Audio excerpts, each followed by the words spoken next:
Subject plus one অথবা wants to B, তারপর আমরা নাউন অথবা অ্যাডজেক্টিভ বসিয়ে দেবো, যার অর্থ হলো হতে চাই অর্থে আমরা ব্যবহার করব। কেমন? সাবজেক্ট প্লাস ওয়ান অথবা ওয়ান্টস টু বি, নাউন অথবা অ্যাডজেক্টিভ বসে। এখন ওয়ান্টস কখন বসবে? যখন থার্ড পারসন সিঙ্গুলারটা সাবজেক্ট হয়। এখন I want to be your friend, আমি তোমার বন্ধু হতে চাই। এখন দেখেন ওয়ান টু বি, এখানে কিন্তু ওয়ান টু বি আছে, জাস্ট খালি নাউন অথবা অ্যাডজেক্টিভ বসে দেবো ইউর ফ্রেন্ড, বন্ধু হতে চাই। I want to be your friend, আমি তোমার বন্ধু হতে চাই। She wants to be a doctor, সে একজন ডাক্তার হতে চায়। ঠিক আছে, আমরা কিন্তু এভাবে বসিয়ে দিব। তারপরে আমরা তাহলে আমাদের মূল স্ট্রাকচারটাকে আমাদের কী মনে রাখতে হবে? সাবজেক্ট প্লাস ওয়ান অথবা ওয়ান্টস টু বি, তারপর আমরা নাউন অথবা অ্যাডজেক্টিভ বসিয়ে দেবো, যার অর্থ হলো হতে চাই অর্থে আমরা ব্যবহার করব। হ্যাঁ, আরেকটা কথা না বললো না, আপনি যদি আমার এই হোয়াটসঅ্যাপের নাম্বারে কল করলে অবশ্যই আপনি যদি একা কিংবা আপনি ইংরেজি স্পোকেন কোর্স করতে চান আমার কাছে, কিংবা ইংরেজি গ্রামার শিখতে চান, অর্থাৎ আপনাকে কেউ যদি জিরো থেকে আপনাকে কেউ যদি একদম হাই লেভেল পর্যন্ত আপনাকে কেউ যদি মানে আপনি কারোর কাছে পড়ার মতো সময় পাচ্ছেন, ইনশাল্লাহ আমার নক করেন আমার স্ক্রিনে দেওয়া নাম্বারে, ইনশাল্লাহ আমি আপনাকে একাকে সহযোগিতা করব।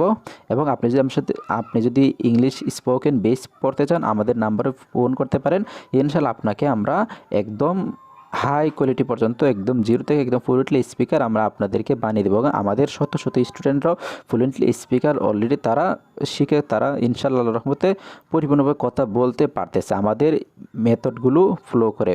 কারণ আমরা একটা স্টুডেন্টকে কীভাবে শেখাই, আমরা দেখাই একটা সেন্টেন্স মুখস্থ করে কিন্তু কখনো ইংরেজি কথা বলা যায় না। কীভাবে আপনাকে এই সেন্টেন্স থেকে শত শত সেন্টেন্স তৈরি করতে হয় আমরা সেই পদ্ধতি দেখাই দিই। তাহলে সাবজেক্ট প্লাস ওয়ান অথবা ওয়ান্টস টু বি, যার অর্থ হলো হতে চাইবো অর্থে আমরা ব্যবহার করব। ওকে, এখন আমি যদি বলি I want to be your friend, আমি তোমার বন্ধু হতে চাই।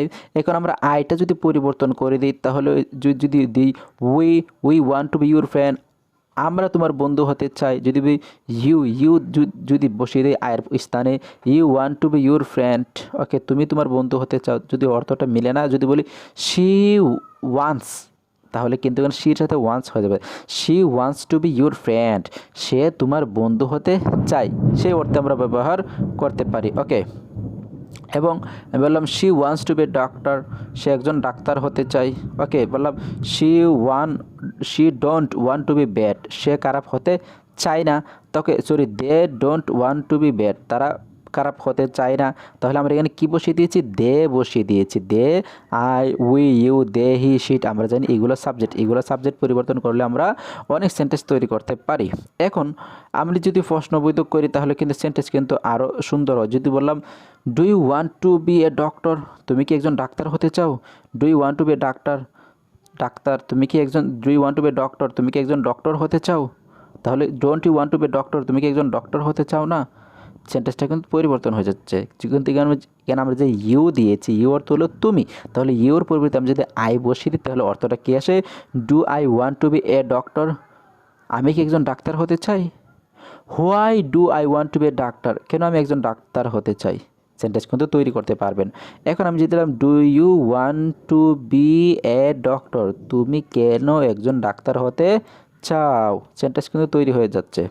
এখন আমরা এখানে যদি বসিয়ে দিই why do you want to be a doctor, তুমি কেন একজন ডাক্তার হতে চাও? How do you want to be a teacher, তুমি কীভাবে শিক্ষক হতে চাও? তাহলে কিন্তু সেন্টেন্স তৈরি হচ্ছে। কীভাবে সেন্টেন্স তৈরি হচ্ছে? আপনি এখানে যদি এখানে how do you want to be a teacher, তুমি কীভাবে শিক্ষক হতে চাও? When do you want to be a teacher, তুমি কখন শিক্ষক হতে চাও? তারপরে why do you want to be a teacher, তুমি কেন শিক্ষক হতে চাও? Where do you want to be a teacher, তুমি কোথায় শিক্ষক হতে চাও? তাহলে আপনাদেরকে বুঝতে হবে এখানে হাউ অর্থ, এখানে কিন্তু কীভাবে, কিন্তু হাউ যদি হয়নি তাহলে কখন তুমি শিক্ষক হতে চাও, কীভাবে তুমি শিক্ষক হতে চাও, কেন তুমি শিক্ষক হতে চাও। ওকে, তাহলে কি তুমি শিক্ষক হতে চাও, এগুলো কিন্তু আপনি সেন্টেন্স তৈরি করতে পারবেন ডাব্লিউএইচ কোয়েশ্চন দিয়ে। আর আমি ডাব্লিউএইচ কোয়েশ্চনে একটা এ টু জেড ভিডিও দিয়েছি, আপনারা অবশ্যই আমাদের ভিডিওটা দেখতে পারেন ডাব্লিউএইচ কোয়েশ্চন সম্পর্কে। আর এখানে ডাব্লিউএইচ কোয়েশ্চনগুলো বসিয়ে দিতে পারেন, তাহলে আপনার পরিপূর্ণ ধারণা হয়ে যাবে ডাব্লিউএইচ কোয়েশ্চন সম্পর্কে এবং সেন্টেন্স তৈরি করতে পারবেন। এখন দেখেন এগুলো দিয়ে আমরা কীভাবে সেন্টেন্স তৈরি করি। Why don't you want to be a teacher, তুমি কীভাবে শিক্ষক হতে চাও না, তুমি কেন শিক্ষক হতে চাও না? হোয়াই দিলাম why don't you want to be a teacher, তুমি কেন শিক্ষক হতে চাও না? Okay, how don't you want to be teacher, তুমি কীভাবে শিক্ষক হতে চাও না। ওকে, এখানে যদি আমি আই বসিয়ে দিই ইউর পরিবর্তন why do I want to be a teacher, আমি কেন শিক্ষক হতে চাই। Why don't I want to be a teacher, আমি কেন একজন শিক্ষক হতে চাই না। সেন্টেন্স কিন্তু আমরা তৈরি করতে পারতেছি। তাহলে আপনাদেরকে মূল বিষয়টা বুঝতে হবে। এখানে সাবজেক্টটা আপনি যদি পরিবর্তন করে দেন আর বারটা এখানে অবজেক্ট না আনতে হবে অ্যাডজেক্টটা যদি পরিবর্তন করে দেন, প্রচুর পরিমাণে আকাশ গর্জন করতেছে বৃষ্টির জন্য, নেভার মাইন্ড। তাহলে আপনারা কিন্তু এখানে কিন্তু এভাবে তৈরি করতে পারবেন। ওকে, তো হলো আশা করি আপনারা যে বিষয়টা বুঝতে পারতেন সেটা হলো সাবজেক্ট প্লাস ওয়ান অথবা ওয়ান্স টু বি আমরা বসিয়ে দিব, তাহলে আমরা নিত্য নতুন সেন্টেন্স তৈরি করতে পারবো। ওকে, তো অবশ্যই শেষ পর্যায়ে একটি কথা না বললেন, অবশ্যই আপনার বন্ধুকে ভিডিওগুলো শেয়ার করে দিবেন, তারাও যেন আমাদের এইগুলোর থেকে শিক্ষা থেকে যেন বঞ্চিত না হয়। অবশ্যই জ্ঞান শেয়ার করলে আপনার জ্ঞান আরও বাড়ে, আপনাকে আরেকজনকে শেখার সুযোগ করে দেবেন। ভালো থাকেন, সুস্থ থাকেন। অবশ্যই আমার চ্যানেলটা ফেস থেকে দেখলে চ্যানেলটা সাবস্ক্রাইব এবং পেজটি ফলো করে রাখবেন, তাতে আমরা ধন্য। আজ এ পর্যন্ত, অন্যদিন দেখা হবে অন্য কোনো টিউটোরিয়াল নিয়ে। ভালো থাকেন, সুস্থ থাকেন। আসসালামু আলাইকুম রহমতুল্লাহি ওয়া বারাকাতুহু।